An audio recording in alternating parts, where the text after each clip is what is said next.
G'day guys, it's Mick from Escape, and today we're going to be comparing the Google Daydream View and the Samsung Gear VR 2016 model. I'm only going to be comparing the most relevant information because, let's be honest, you don't care about the different phone the headsets use. In the background I have some stock footage rolling for each headset, as I wasn't able to get my hands on the Daydream, but I still wanted to make this video. Also, it should be noted that this video isn't stating which headset is better, I'm simply going to present you the facts and you can decide which one you prefer.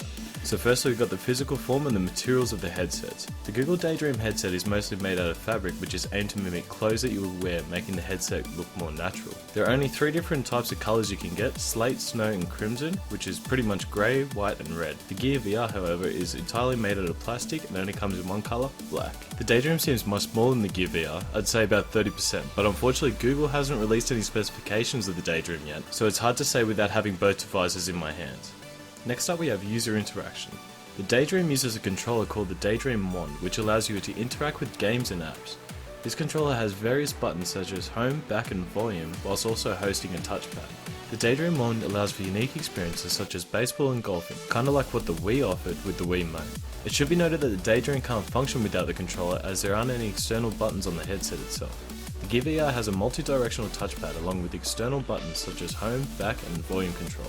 A common complaint that Gear VR users have is that their arms will grow tired after extended uses of the touchpad from having to hold their arm up to use it. Next up we have lenses. Unfortunately I couldn't find any specifications for the Daydream's lenses anywhere, but they claim to compete with current mobile VR headsets. The Gear VR on the other hand has 42mm lenses and a 101 degree field of view. Next up we have straps. The Daydream has one adjustable strap made out of elastic. Some users have complained that the single strap isn't enough to hold the headset in place, resulting in constantly having to readjust the headset. The Gear VR has 2 adjustable elastic straps, allowing users to adjust the headset to a more comfortable place. So how do the headsets connect with their devices? Well, the Daydream pairs automatically with the user's devices through its sensors when the device is strapped into its headset. The Gear VR on the other hand has an inbuilt micro USB that the phone plugs into when being attached to the headset. Now for the software.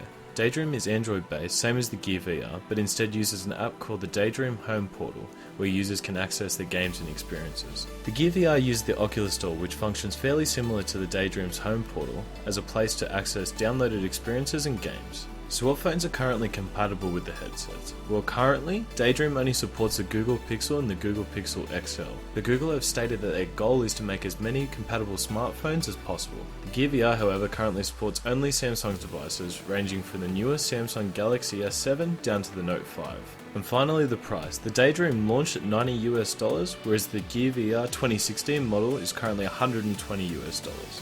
So there you have a complete comparison of the 2 headsets. Just remember that this was only a couple of days after the release of the Daydream, and for whatever reason Google aren't listing any specifications of their device. So a lot of this information that I've had to dig up and speculate for myself. But did I miss anything? If so, leave any questions down in the comments and I'll try to answer them as best I can. But until then, I'll see you guys in the next VR video.